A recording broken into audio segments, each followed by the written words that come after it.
This video is sponsored by PlayStation. The PS5's DualSense wireless controller has become one of my favourite controllers ever thanks to its design, comfort and immersive feature set, so much so that I actually prefer to use it for PC gaming too. With more than 10,000 supported games on Steam, I'm able to kick back and enjoy PC games in the same way that I can on a console, and I'm going to show you exactly how. First things first, to connect a DualSense controller to your PC, you can either use a direct cable connection to play whilst charging, or my preferred approach, connect wirelessly if your PC supports Bluetooth.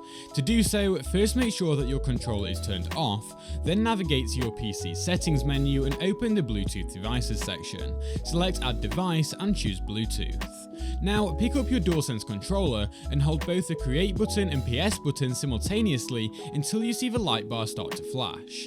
This indicates that the controller is in pairing mode and you should now see it appear in the list of devices on your PC. Select it and your DualSense controller will now connect. The light bar will stop blinking, transition to a static player indicator light, and that's it. You're connected. I should also mention that now you've paired with DualSense once, you shouldn't ever have to pair it again, even if you want to use that same DualSense controller with another device like your PS5. Connecting it how we just did will have allocated your PC to the next available slot, so as this is a brand new controller, that's slot 1 for me, but if it's a controller you've already got connected to a PS5, your PC will be on slot 2 now, and so on. You can switch between the devices it's paired to at any time by holding the PS button and face button that represents the slot you want to move to for about 3 seconds. So let's say I've got this DualSense paired with my PC on slot 1, PS5 Pro on slot 2, another PS5 on slot 3, and then my phone on slot 4. I can connect to my PS5 Pro on slot 2 by holding the PS button and circle, the other PS5 by holding the PS button and cross, and my phone by holding the PS button and square. I can then go back to my PC by holding the PS button and triangle.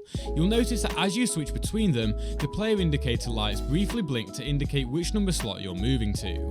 If you want to allocate a specific device to a specific slot, rather than allocation being based on the next empty slot, you can also enter pairing mode by holding the PS button and face button of your choice for over 5 seconds. With your DualSense now successfully connected to your PC, I highly recommend that you download the free PlayStation Accessories app via the link in the description to ensure that your controller's firmware is up to date. If it isn't, you'll see a prompt to update the controller beneath where it is listed here.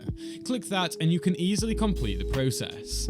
I recommend checking this every now and then to ensure you're getting all the latest features like multi-device connection, as well as the most optimized versions of the controller's other features. This PlayStation Accessories app can also be used to easily track your controller's battery life, see how it's communicating with your PC, and best of all, it allows you to connect up to 4 controllers at once, so if you ever want to use your PC for couch co-op games, you can. How cool is that?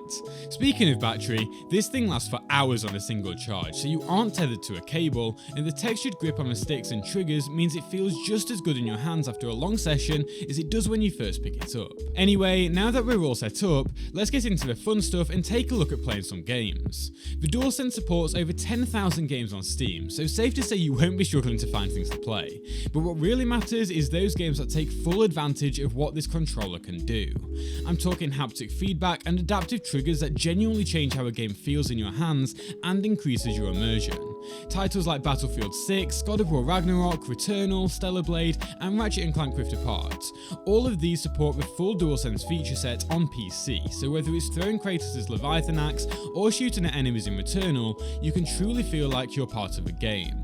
No matter what you're into, chances are there's something here for you, and if you want to browse what is available, you can actually filter Steam's library for games with DualSense support. Rather than just listing games though, I want to actually show you what I mean, so let's dive into a couple of titles that I think really highlight what the DualSense brings to PC gaming. First up, Battlefield 6, and honestly, right from the campaign's opening, the DualSense makes you realise just how directional haptic feedback can be. There's a moment where a plane flies overhead and you genuinely feel it move across the controller from right to left.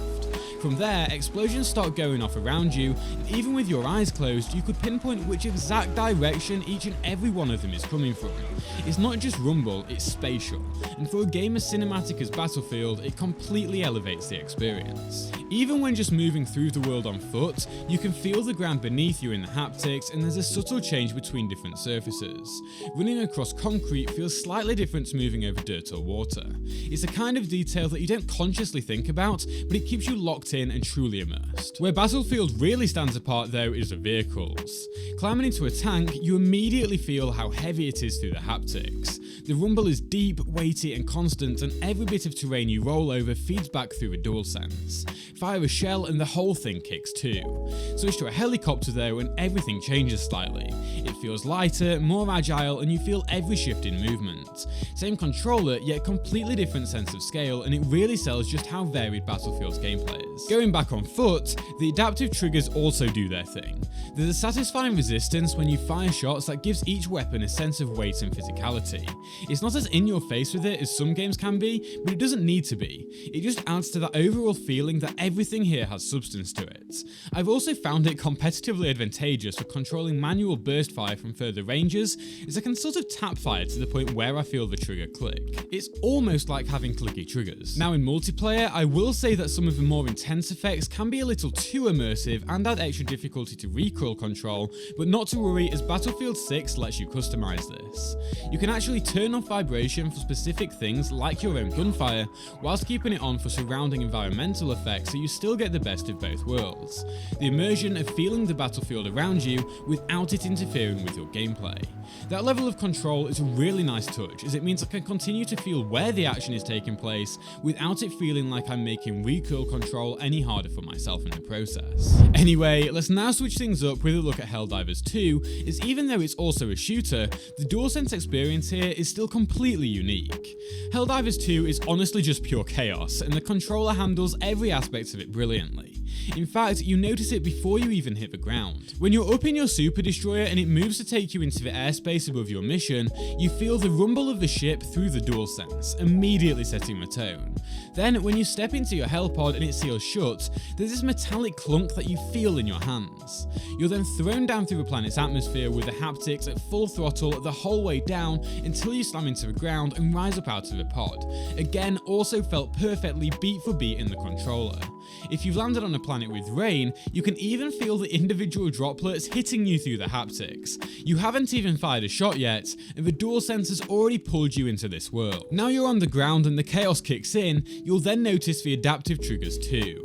The heavier automatic weapons have this resistance in the trigger that kicks back with every single bullet. You genuinely feel the weight and recoil of what you're holding, and I love it.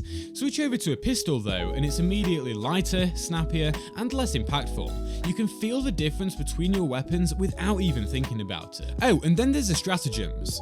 Calling one in feels so satisfying, as whilst you're pressing each button in the combo, the haptics build with every input, ramping up until it's confirmed, and then when that airstrike or eagle bomb actually lands, you feel the full impact hit the controller.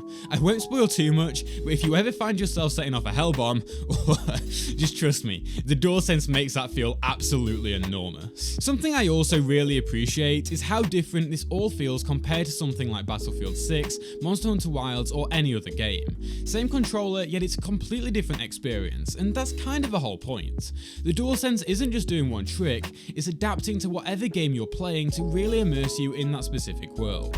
So yeah, whether you're already a DualSense user on console, or you've been looking for a more immersive way to play on PC, this is unquestionably the controller to go with.